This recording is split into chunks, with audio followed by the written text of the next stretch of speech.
think I was using 110 on Apex, and I just...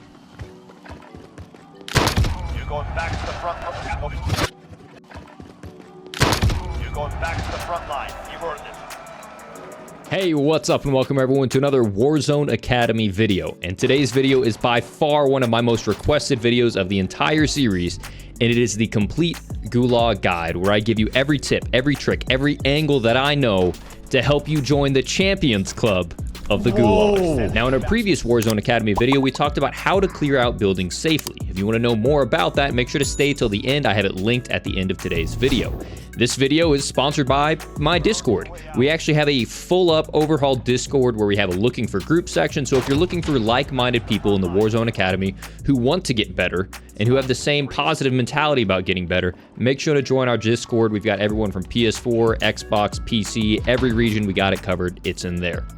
Now, in this guide, we're going to get into it. We're going to talk about the lines of sight, the really complex angles, everything that we have, but there's also some really corny Reddit strats that you have to try out. This one recently was from Tim the Tatman just a couple days ago, and he pretended to be AFK the entire time, allowed the enemy to come up, put his guard down, and then he flicked on him for a quick headshot. Now, another pretty hilarious one I've seen on Reddit, actually made like the front page of Reddit, is they put up a spray paint on the side of the wall of what looks like an enemy character. They hide in a corner. The enemy runs around the corner and instantly starts shooting a spray paint, and they ambush him and get a really quick kill. But let's get into our strats. Now, as all of you know from my Warzone Academy videos, I like to break everything up into phases. And the first phase is before you actually even get down into the Gulag. When you're running up above, what you can do is take a spray can and spray paint your enemy. I prefer yellow, and it makes them so much easier to spot when they're down below. Most of you have seen this before, so I'm not going to harp on it any longer. Another little thing you can do is when you actually get down on the floor, before the countdown actually starts, some enemies give away the position they're going to run immediately by the way they're turning. This used to be a lot more of a factor early on in the days of the Gulag, but now most people either try to fake in one direction and then snap the other, or they'll just straight up teabag you, so it's not always super reliable now. But what is super reliable are these next strategies. So there, in my eyes, are three different ways that you can play this. So you can either play full send, extraordinarily passive, or you can play more of a tactician. Now, the very first strategy that we can talk about is the full send. This is actually a legitimate strat. There's nothing wrong with this, but there are a lot of risks that come with it. If you hesitate for a moment with the full send strat, and your opponent hears your footsteps coming towards them, and they get their utility, so whether it's stuns or flash, and they also get their lethals, like frags or C4s, it's going to give them the advantage. You're most likely going to be exposed, out of cover, and then audible because of your footsteps. So if you hesitate at all during this time and you allow your enemy time to get their utility or their lethals, it's going to cost you.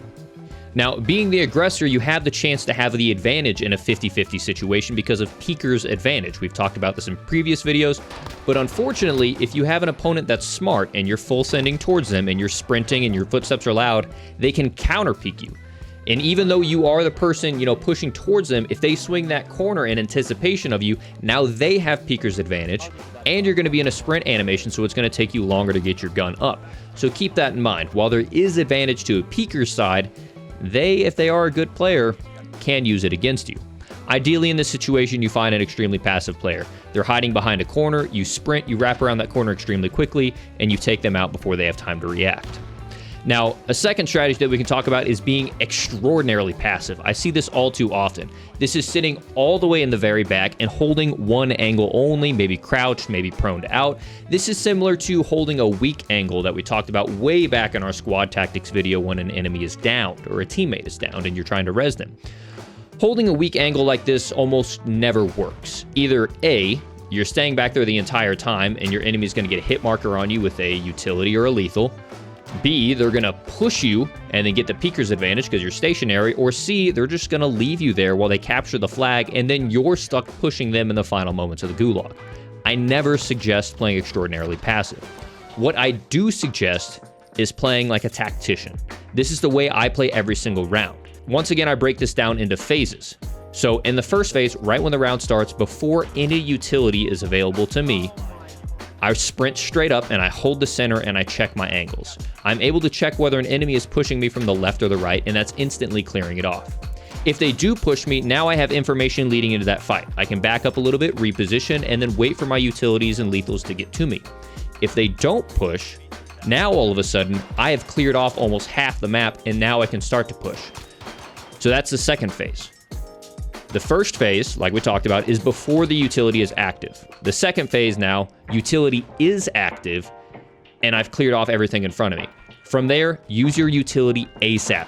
It is the only thing that allows you an advantage in what otherwise would be a 50-50 gunfight. We talked about this in our 5 Fatal Flaws video. The Gulag is the epitome of a 50-50 gunfight because you both have the same utility and the same weapons and equipment. But if you are aggressive and you are smart and you're using the information you have and the tools you have, you can put everything in an advantage. So, utility goes active. You cleared off in front of you. Now you gotta guess.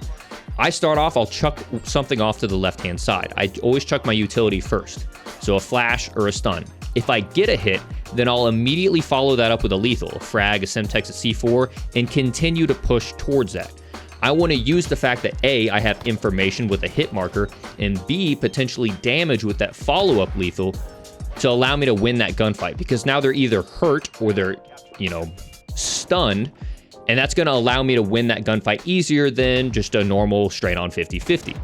Now, if I throw something off to the left and I don't get a hit marker, well, at the very least, I've cleared it. Now I'm going to throw a lethal off to the right-hand side. Once again, if I get a hit marker with that lethal, I'm going to full send because I now have the health advantage in that fight.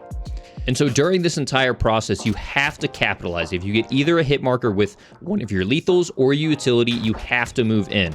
There have been too many times where an opponent has brought me down to nearly 0 health and they don't capitalize on it. I'm able to retreat back and then I end up winning the gunfight. Take advantage of the damage and the information you get from using your utilities and your lethals. Now let's say I throw something off to the left and I throw something off to the right and I don't get a hit marker. What I'm going to do at this point is hold a really aggressive angle. Sometimes I'll push myself into the circle, where the flag is being held. Sometimes I'll hold a little bit behind it. But what I want to do is try to force my opponent to have to push into me the second that rotation starts, or the second that flag timer starts. And this brings us to the third phase. So it's before utility. Utility is now active, and now the overtime flag is active. Now for me, if I already have my opponent damaged, and I don't necessarily feel comfortable pushing, or let's say I've at least pushed them back into their base because I've used my utility and my frag, but now I have the aggressive positioning, I'm going to take that flag ASAP. This does two things. One, it instantly starts a timer where the enemy has to push me. But two, I pretty much have a limited area they can come from. Typically, it's only 2 angles. It's either left or right. And in that panic that they have to come push me in those final moments, I'm going to hear the footsteps coming to my left or my right. So I instantly start to hold one angle. I'll hold aggressively off to the right. And then I listen. If I hear the footsteps wrapping around me, I'm going to hold the other angle. And sometimes I'll even start pre-firing, because I only need to be on that flag for about 3 seconds and I win the match. So by taking the flag aggressively early on, it allows you the advantage. Now let's say it's the opposite thing. Let's say you use your utility and you don't get any hit markers, and actually the opponent maybe gets a shot or two on you, or they hit you with a frag. You need to play a little bit slower. Back up, get behind, and wait. Don't be afraid to reset the fight. That's actually how I won my fight against Dr. Disrespect. He got a couple good shots on me first. I ran all the way to the back. I allowed myself to get healed back up, and then I pushed back in and I played aggressively on the flag. The only time where you really should be caught out is if your opponent plays extremely smart, playing like we would play in the Warzone Academy. They get a couple shots on you, they maybe damage you with their lethal, and then they start capping the flag on top of it. That's when everything is going wrong. But if you play smart, play tactically, play a little bit more passive, allow your health to get back up, then you reset the fight. Don't force yourself into this awkward fight where you take damage and you're down to maybe 20 health and then try to force a gunfight, 50-50 gunfight. You're already losing at this point. Take time, get your health back up, and then once your opponent starts to push the flag and you see that timer, then maybe force that awkward 50-50. But most of the time, opponents play pretty passive in the Gulag, so you can take that time and then reposition yourself. All right, so let's recap this real quick, and then we're going to get into some general tips of the Gulag. First off, you can play super aggressive. By all means, full send. But if you full send, keep in mind you cannot hesitate for a moment. If you hesitate and you allow your enemy to get their lethals or their utilities, you will end up dying. Second, don't play extraordinarily passive. You're just sitting back there. You're allowing your enemy to get the advantage with your utility. They can quick peek the corner and have peeker's advantage, or they can just sit on the flag and win. Don't play passive. Play like a tactician, which is a third option. Remember the phases. Before utility is active, hold a strong angle, try to figure out where your enemy is coming from, and if they don't come, then you're in your second phase, where you have your utility. Use your utility to get information or get damage on your opponents and then capitalize instantly. If it's still early on in the phase and you get that information early, full send in and go after them and try to get the kill. Let's say you get that information or that damage early or later on in the round and the flag becomes active, then you can start to play aggressive on the flag. The enemy is going to be damaged, or at the very least, you're going to know what side they're coming from, and you can use that to your advantage. The worst case scenario is you run out of your utility and your lethal and you don't have any information. Then the enemy gets damage on you. From there, take a breather, don't force the fight, get back and allow your health to regen. The smart enemy will take the flag and start forcing you into an awkward gunfight. But if they start pushing you exceptionally aggressively, then you kind of got to be in this situation where, okay, maybe I have to full send around the corner and take this gunfight because they're coming after me anyways. Ideally, you build time, you let your health get back up, the enemy has already used their utility and their lethal, and now it's an even fight all over again. Now let's talk about some general overall tips, and these are extremely important.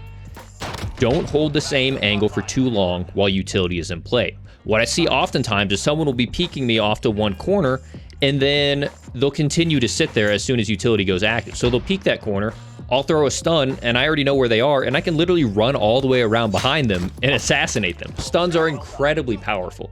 One thing to note about stuns, which is the second key point, is stuns prevent the enemy's ability to turn their aim. So if you have a stun grenade and you hit someone with the stun, make sure to swing that corner exceptionally hard, okay? Don't, if you stun someone, kind of peek around the corner slowly ADS, because that's most likely where their aim will be set. If you stun someone, swing hard around that corner so they can't turn and track you. In fact, as I said, stuns are so overpowered that you can even jump past their aim and assassinate them just to be extra toxic.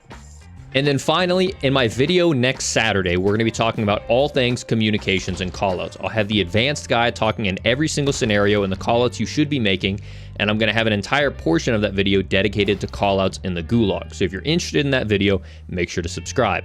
And more importantly, if you found value in today's video and you're excited to use these Gulag tactics and these lines of sights and these thought processes as you try to make your way out of the Gulag without costing your teammates $4,500, make sure to subscribe to today's video. I put a lot of effort into this one. I've stayed up exceptionally late to finish it, but gosh dang it, we get our Warzone Academy videos, the really in-depth ones, out on Saturday. So thank you all for checking out this video. Stream schedule now is every Tuesday, Thursday, and Saturday. I will be streaming. Every Saturday, we will have an exceptionally in-depth video like this for the Warzone Academy. And then every Tuesday, we're going to be doing coaching videos where I review coaching from the community, and expect new videos and coaching streams on Tuesday as well. So this has been an incredible blow up over these last few weeks. I'm really trying to get things situated. We've got an incredible thing going now across all of my socials, all of my channels, and even the Discord as well. So I appreciate you all joining me on this amazing ride. Things are just getting started, and I look forward to seeing you on stream and on the next Warzone Academy video. Peace.